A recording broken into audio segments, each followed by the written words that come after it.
na wageni tofauti kuzungumzia swala zima la mihadarati katika viwango tofauti, na kama nilivyokujuza hapo awali ya kwamba mgeni wangu wa pili si mwingine bali ni bwana Abeid Mwabalahe. Atakuwa anaeleza jina lake kwa kimkamilifu na pronunciation. Unajua sisi wengine pengine ulimi zetu ni nzito, lakini atakuwa anajieleza pengine ametoka wapi, lakini ni mmoja tu wa wale ambao wanahusika pakubwa katika kuzungumzia masuala ya vijana. Manake yeye ni mmoja wa wale wanaosimamia hizi vituo vya kusaidia hawa vijana ambao wapo na masuala ya addiction ya drugs. Na karibu sana kaka. Naam, nimekaribia, nashukuru. Mambo vipi? Alhamdulillah, nashukuru. Alhamdulillah. Wenye umeitoa tayari. It's good. Asalamu alaykum. Wa alaykum salam. Mzima? Nashukuru. Safi. Kwa faida ule mtazamaji wangu pengine bwana Abeid ni nani? Abeid kwa majina yani yangu kamili ni Abeid Mwabalahe, na ni kijana najishughulisha na shughuli hususan za vijana na mihadarati na jinsi ya kujinasua. Natumai Shadrack sio mara ya kwanza tunakutana. Tunakutana nyanjani. Kweli. Katika zile harakati zangu za kujaribu kunasua jamii. Naam, na nafanya kazi na shirika la Seva wa Youth Rehabilitation Center, ambapo kule mimi ni naibu program manager katika masuala mazima ya rehabilitation na harm reduction. Right. Katika masuala ya drug and substance abuse. Vizuri sana. Naona una cheo hicho. Right. Natumai pale parking lot yetu imejaa. Kweli. Mnaweza tembea mkaangalia. Safi kabisa. Tulikuwa tunazungumzia hapo awali pamoja na bwana Kefas kuhusiana na vijana na mihadarati, na amenieleza kwamba bado ni changamoto kubwa. Hili swala la mihadarati ni swala ambalo mazungumzo yanazidi kuendelea, na si mara ya kwanza umeweza kuzungumzia hili swala la mihadarati na vijana. Tokea wakati huo na mpaka sasa, kuna hatua zozote zimepigwa dhidi ya vita hivyo? Kwa kweli nikisema kuwa kuna hatua zimepigwa nitakuwa najidanganya mwenyewe. Manake ni changamoto kubwa na tunaiona sisi wenyewe pia mitaani, maana janga la mihadarati limekuwa yani limekuwa jinamizi sasa hizi. Tukilinganisha na hapo awali, kutokamana na zile takwimu ambazo wale nakada wanazopeana kwa sasa, wanasema addiction rate nchi nzima iko 23.3%. Yamaanisha kuwa we are in the rise compared to 17% that was in 2018. True. Yeah. Kwa hivyo mihadarati imezidi kutumika na kutumiwa vibaya na vijana. Tukiangalia saizi most of the people, watu wengi wanaojihusisha na utumiaji wa mihadarati ni vijana. Youth, very energetic people. Ni watu ambao wanafaa kutumia nguvu yao kuendeleza taifa, but instead they resolve into using drugs, which we are losing a very large part of the productive generation. Kwa hivyo tukisema tumepiga hatua kwenye masuala ya mihadarati, nitakuwa tunajidanganya mchana, sababu ni bado ni janga kubwa linalotuathiri sisi kama Wakenya. Right. Na kwa sasa hivi focus nyingi imeelekezwa sana kwa swala zima la COVID-19 na kukaacha hawa ambao wanajihusisha na madawa ya kulevya katika hali ambayo hawatiliwi maanani. Pengine unahisi pia hilo ni changamoto kubwa ambayo pia imechangia zaidi swala la mihadarati kuongezeka? Naweza kusema ndio, kwa sababu swala zima la COVID-19 toka janga hili liingie Kenya, tumepata takwimu ya kwamba zaidi ya watu 500,000 wameweza kupoteza makazi yao kutokana na janga hili. Meaning that the unemployment level imeongezeka. Kwa hivyo when it comes to mental health, people are breaking down. Nimekosa kazi, sina kitu cha kufanya. Where am I going to resolve into? I'm going to look for temporary happiness. Where do I get the temporary happiness? In drugs. So most of the people ambao wamepoteza kazi zao, they resolve into drugs. True. Unemployment causes them, the joblessness causes them to indulge into drugs. Kwa hivyo COVID-19 is one of the factors that has contributed again to the rise in drug abuse saizi in Kenya. Right, very true. And of course, how do you think yatakana ifanywe vipi in addressing the issue of COVID-19 and drugs now? I think we as a country have a responsibility, and the leaders to be specific. Leaders have a great part to play when it comes to COVID-19 na pia addiction, because wanasema kiongozi ndio mwenye kuweza kutatua masuala. Kwa hivyo tumekuweka pale mbele utatulie masuala yetu. Kwa hivyo we look up to the government. What are the plans they have to make sure that these people, even if they are addressing the issues pertaining the pandemic, but again, how are we going to tackle these people, the mental health?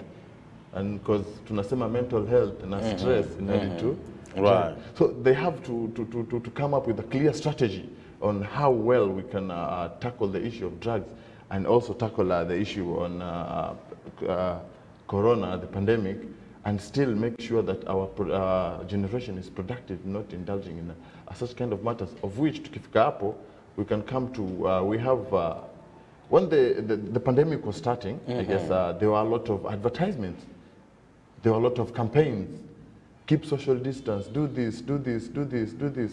Right. I think we can deliberate on the same when it comes to matters of drug and substance abuse. Because saizi huwezi niambia when the survey is done in more than 10 households, I guess 8 out of 10 households, all of them own a TV, all of them own a radio. I think information passage is going to be easy in that. Right. Very true. And of course, that's what we are also doing here, trying to relay some bit of information concerning the COVID-19 and how the youths can make sure that they do something quite well in terms of making sure they get themselves out of the drug addiction thing. As we proceed with the discussion, remember, I would like to hear what you have to say concerning what we are talking about here. Itakuwa vyema kabisa, mpenzi mtazamaji. Kumbuka, hatutaki kufungia yoyote nje. Nafasi zipo mbili za kusema nasi. Wapo uko mzuri katika kutumia lugha ya Kimombo ama Kiswahili, pia unaweza kuwasilisha ujumbe wako mfupi. Utueleze tu pengine wewe tatizo kubwa ambalo linakukumba kama kijana katika line hiyo ya drug addiction ni gani? Umeweza kujinasua vipi kutokana na swala zima la utumizi wa dawa za kulevya, na ulisaidika vipi? Je, wanaofanya mambo haya ya kuzungumzia masuala ya dawa za kulevya, je, unahisi unaweza washauri nini, ama maoni yapi yako ni yepi kuhusiana na hayo ambayo tunazungumzia hapa? Fursa iko wazi kabisa, sema nasi, itakuwa tunaangazia maoni yako kadri ya jinsi tunavyosonga mbele. Bwana Abeid, Naam. nini haswa inafanyika katika rehabilitation center ambao wewe pia unafanya kazi nayo? Katika rehabilitation center yetu tunajaribu kuwanasua vijana kutokana na janga hili. Right. What we do mostly ni harm reductions. Unajua, we are trying to treat the problem, but again the problem has its root cause. Kwa tumekaa as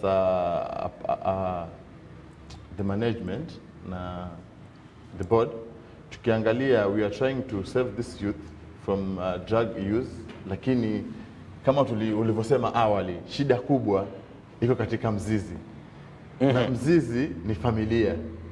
Shedrack, leo uko na nia ya kubadilika wewe. Right. Umekuwa mtumizi wa mihadarati na uko na nia ya kubadilika. Sawa, utakuja kituoni kwetu, tutakupatia mafunzo na saa, lakini mwisho wa kwisha unarudi wapi? Katika family. Naam. Na family, wanasema the root source of everything one is family. Right, and kweli. Family is the unit ambayo either it's going to break you ama it's going to make you. Leo tumekurehabilitate Shadrack, umerudi umekuwa sawa, lakini ukirudi nyumbani baba ako pale anapiga kamnyweso kabisa mbele yako, yani wazi wazi, hivi na hivi, matusi hivi na hivi, so you feel like I'm useless. So most of the youth indulge in these activities, the drugs, sababu ya kuwa nini? They don't get the required support even after being rehabilitated. Right. So saizi the main focus hata kwa United Nations saizi, we want to focus on the family therapy. The family as a unit, kwa sababu tunajua when we tackle the family, then addiction is never going to be a problem, as long as the family, the environment, ambaye anarudi ule from after rehabilitation is going to be cool. Then I think we're good to go. Right. And speaking about the family itself, sasa, before we even get to how can the family make sure that they do support those who come out from the rehabilitation center, family yenyewe kwa sasa wanawachukulia vipi hao watu? Wewe katika udadisi wako na baadhi ya zile familia ambao umetangamana nazo wanawachukulia vipi? Okay, to be honest, most of the people we have been handling, most of the clients we have been handling, their family are not that welcoming. Sababu unapata hata wewe mwenyewe we have a negative thoughts ama negative feeling ukiona mtu yule naye afuta bangi tu. Okay, that's the same thing even in the family. These people who are addicts are just seen as a burden. Right. They are treated as they're not important. And by doing that, we're not helping, but we are pushing them deep into the addiction. So they need to feel like they belong somewhere. True. The social capital is lacking. I guess when we stay close to this addict, I give them hope that yes, you can change. Yes, even if you are in this, no, you are still there's still some goodness inside you. But giving them that hope, we're going to help them move out of the addiction. But banishing them.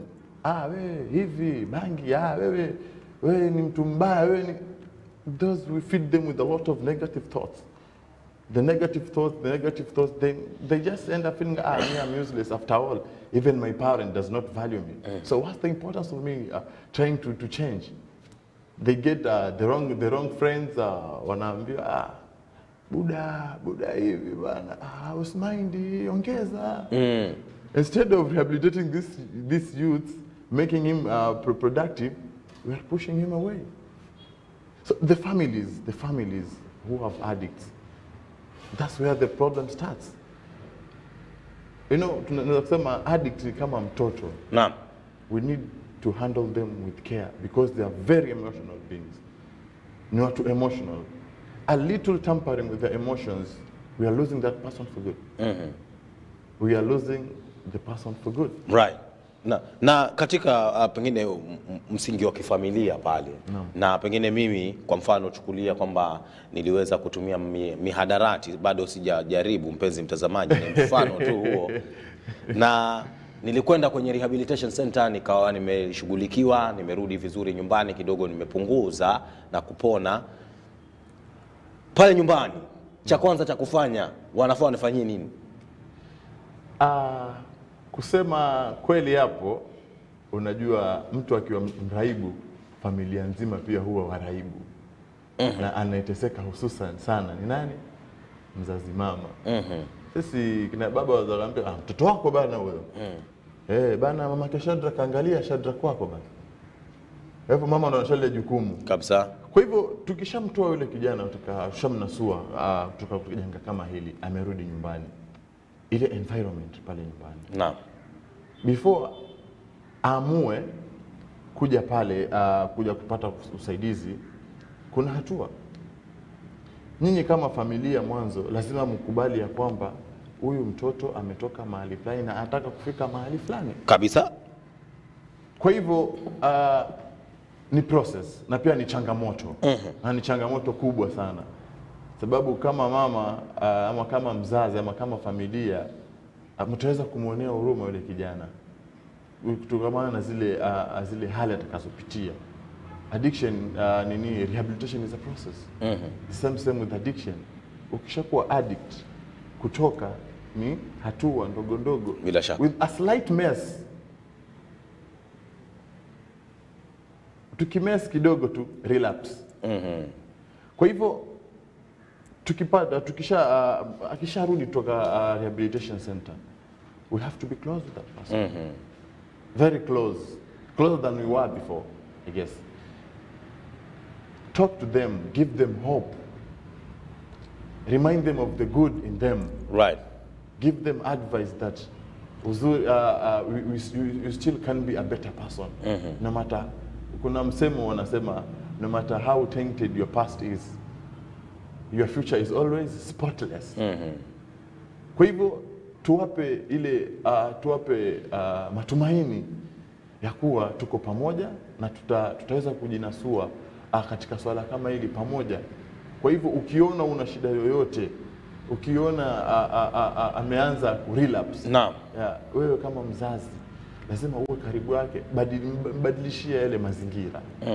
wale marafiki aliokuwa nao kabla, jaribu pia kuhakikisha hatangamani nao sana, sababu unajua you are defined by your friends. Kweli. Lazima ujaribu kuwa karibu nao. Ujumbe huu ambao unawasilisha sasa, unahisi kwamba familia nyingi pale nje, jamii pale nje inaelewa kwamba kwatakana kufanywa hivyo? Sitakuwa nimekosea nikisema we live in an ignorant society.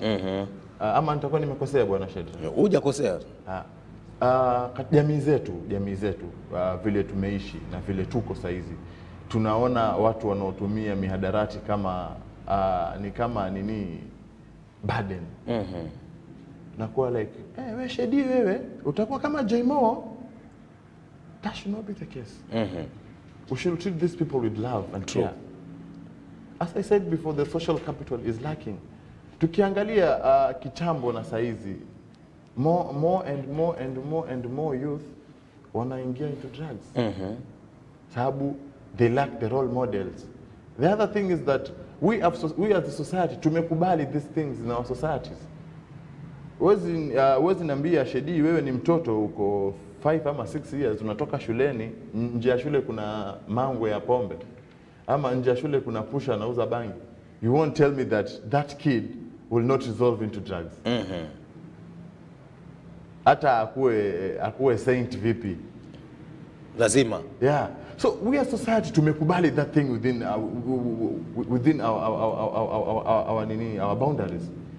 Kwa hivyo vita vya kwanza vya masuala ya mihadarati vinaanza na jamii. Kwanza tunajua Shedi anaharibu watoto, Shedi anauza bangi. Sisi kama wanajamii tunafaa kuchukua ile hatua ya kupigana na swala zima kama hilo. Ndio baadaye serikali nayo ama other stakeholders can chip in. But we are very reluctant when it comes to that. It's like we are contented. Right. Shedi bas ndivyo alivyo. Serikali yenyewe yajua, polisi wenyewe huwa waje kuchukua pesa pale. That should not be the case. We should take action as the society. Right. If we want change, we need to take action. Now, speaking about that should not be the case in the society, and we should take the action on it. You, as your center that you're working with, you've taken that action, and you speaking about this matter. How do you go about it? Munafanya vipi katika mazungumzo yenu? In our talks, we specialize in mostly we have this community outreach programs. Right. Community outreach programs where we go to the community, to the society, talk to them. It's like tunawajuza on the effects of drug abuse na jinsi gani kama jamii tunaweza kupigana na swala zima la mihadarati. Sababu sisi kama rehabilitation center tuko katika jamii, tuko na ile social responsibility in that area. Right. We have to make sure that we share facts on drugs, on how well as a society we can emacify the fight against drug and substance abuse. Right. And is it bringing results? Can you say kuna muonekano kitu nafanyika? In the area we are in, naweza kusema it has brought an impact. It has got an impact because from the start paka saizi we are growing. Sababu even the rate at which the youth wanajitolea wenyewe kuja kurehabilitatiwa, it's good. It's good. So naona we are making a positive step towards change. Right. So impact, it's felt, the impact. As much as unaweza kusema out of 10 ukapata 2 people, that's already an impact we're making. Quite good. And of course we congratulate you for whatever you're doing there. Kuhakikisha kwamba pia mnasaidia kushughulikia na swala hilo la kusaidia watu kujinasua kutoka kwa mihadarati. Kumbuka ni swala tu la kujinasua kutoka kwa mihadarati ambalo ni swala limekuwa ngumu sana, hususan kwa wale ambao wamejitosa ndani zaidi kwenye mihadarati hiyo, na ndiposa nikaweza kukuambia kwamba tutafuta mtu mwenye uelevu wa masuala haya ambao amejishughulisha katika kulizungumzia na kusaidia vijana wengi kutoka katika mihadarati ile, na ndiposa nikamtafuta bwana Abeid ambaye amejishughulisha kabisa kuhusiana na hilo swala. Lakini mwisho, kuna wengi ambao wanahisi kwamba hiyo kazi mnaoifanya mwajisumbua, Na kuna watu hapa wataangalia waseme nyinyi vijana msojitafutia kazi ya kufanya maana. Do you get such comments and how do you deal with them? Yeah, criticism is there, but you have to use criticism to your advantage. True. Yeah. Una sengine unaambia bado mtoto mdogo. There are people before you who tried to do that na wakafail. But again, no one should judge you. Do as per your level. Mimi najua leo Shadrach, I'm proud of myself. The other time tulikuwa na watu na uliongea, their confessions were there. So that gives me hope that they're still good in people in this addict. And they're still good till today? Yeah. When we engage them. Hakuna hata kesi hata moja mtu alikuja karehabilitate na aka relapsing, it's not there. Wajua, before you resolve into moving into this drug menace, lazima mwanzo you decide to quit from inside you. Ianze na wewe ndani kwanza. Ianze na wewe mwenyewe. They say change starts from within. For you to change, lazima mwanzo wewe umeamua, you have made up your mind, I need to do away with this thing. Hatuwezi kudanganyana. Shadrach leo unaambia na mamako, Shadrach badilika uamue. Mama wangu ameniambia, no, that should not be the case. You should decide to change. Right. And when you decide to change, nothing is going to hold you back. And that gives me hope, sababu most of the people who are rehabilitated have not relapsed. Now, that's something we can be proud of. Bila shaka. And kuhusiana na swala hilo la kurehabilitate na kurelapse, wajua wengi pia hupitia hiyo changamoto. Unahisi nani wa kulaumiwa endapo mtu alikwenda kwenye rehabilitation center akatoka alafu mwisho akaja tena kurelapse? Tutamlaumu nani hapa? Naweza kusema wa kulaumu wa kwanza ni mtu mwenyewe. Vimenishinda mimi sasa, nimejaribu. Haviwezi kushinda kama uliamua. Sawa? Alafu la pili tutaweza kulaumu familia na mazingira. Sababu leo Shadrach, mimi ni mraibu. Nimetoka katika uraibu. Rafiki yangu alinianza katika uraibu ni Shadrach, lakini nimetoka katika uraibu bado niko na usuhuba na Shadrach. Una hakika nitaweza kujizuia? Hapo sasa. Utaambiwa Abeid bana, moja tu. Kidogo tu. Jaribu tu. Si mbaya hapo long time bana. Na unajua peer pressure na haitakudhuru wasema. Moja tu. Unajua marafiki huyo wanasema you are always in control until you are not. That's addiction, even though inaanzanga moja tu. Afu you give yourself a false hope. Neno moja tu. Twende nalo. In control bana, moja tu. Kesho mbili tu. Shadrach mwenyewe bana anatumia sana. Mimi natumia mbili tu. Na hapo vizuri unatumia by the time unashtuka you are where Shadrach is. Unaona? So on matters of relapsing, first of all we can blame the environment. So ndio maana waambiwa after rehabilitation you should always keep yourself busy. Sababu ukiwa busy, too much busy, you don't have time for that. Once you feel like you are free, find a hobby, find something you can do, but never allow yourself to be idle. Wanasema an idle mind is the devil's workshop. True. So definitely once you are idle, utafikiria tu ndio maskani pale kina shedi wako. Siwezi kosa pale nani. Hata kama umeamua kuacha, kweli utakataa, but that urge, don't put yourself into temptations. Unajitempt mwenyewe tu. Nimekaa hapo maskani kinashediwa, natumia mwisho hata kama utaki utaambia leo tumia no mimi niko sawa, kesho mwisho you'll have to give in. So we as parents lazima tuwa monitor. Ndio maana sisi in our center we have aftercare service. After we have rehabilitated you, we are still having a follow up with you. We are having a follow up ya nyumbani, how the environment is, jinsi gani the family can handle you pole until to make sure you're out of that addiction phase. Yeah. Very true.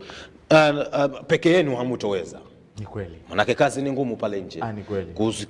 Kushughulikia masuala haya ya mihadarati na mambo kama yale hautoweza. how do you get to do the collaboration thing na mashirika tofauti tofauti na viongozi mbalimbali? Does that happen on your side? Yeah. On the fight of against drugs, not an individual anaweza fight on that, but we have stakeholders, and we have to engage the relevant stakeholders. Sababu drug ina affect society. Na society, in the society we have leaders, we have the religious clerics, we have the government stakeholders, we have the private sectors. So we collaborate with the other organizations, we collaborate with the administrations, the police, chiefs, on how well we can come up with a good plan to make sure that tunajaribu kuwanasua vijana katika mihadarati. Sababu saizi it's very shocking. The latest case we got ni mtoto wa class 4. I think that's a very young kid. A very young kid, an addict. Right. At the age of approximately 10.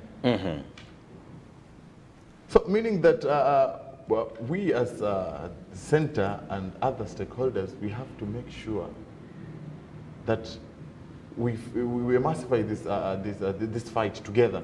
Ndio maana we have to incorporate other stakeholders to make sure we fight pamoja. Hatuwezi fika kila mahali. So najua no one can reach anywhere ama everywhere. Lazima tukue na if you want to go far, you have to work with your friends. True.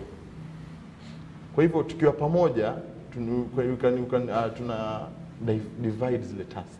We reach a wider range of people within a short time.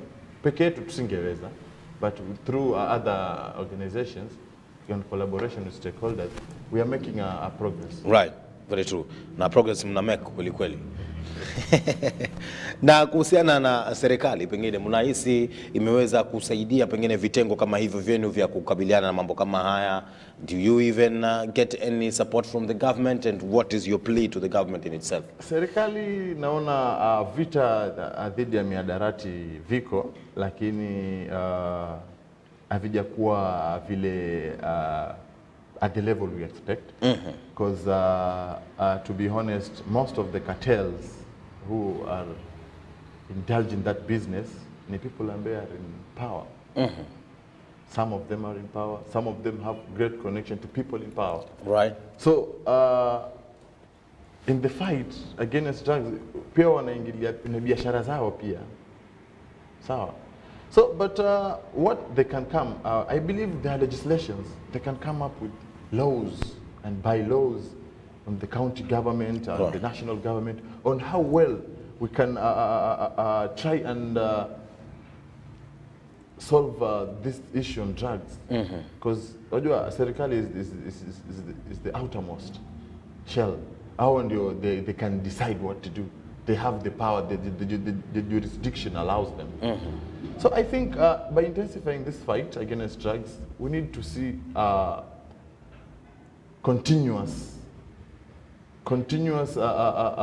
efforts from the government, from in matters of legislation towards laws regarding drug and substance abuse, trafficking, from setting up of rehabilitation centers, from ensuring that there is civic campaigns on drugs and substance abuse. That's the kind of things we expect from the government right now, because the youth who we claim to be the leaders of tomorrow are resolving into drugs.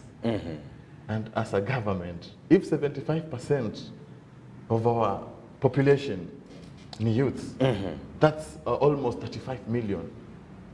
And over 23% of this population is indulging in drug and substance abuse. Meaning that day in, day out, the rate at which people indulge in drugs increases. In your neighborhood, in your neighborhood, uko sure there are more than 10 to 20 people. Kibao sana. So no. So what we like to ask the government is that we need to intensify this fight against drug and substance abuse. Right. Sababu from primary school level to secondary school level to university, youths are indulging in drugs. And we need to come up with a clear strategy as a government on how well we can try to manage this menace ya drug and substance abuse. Right. Safi kabisa.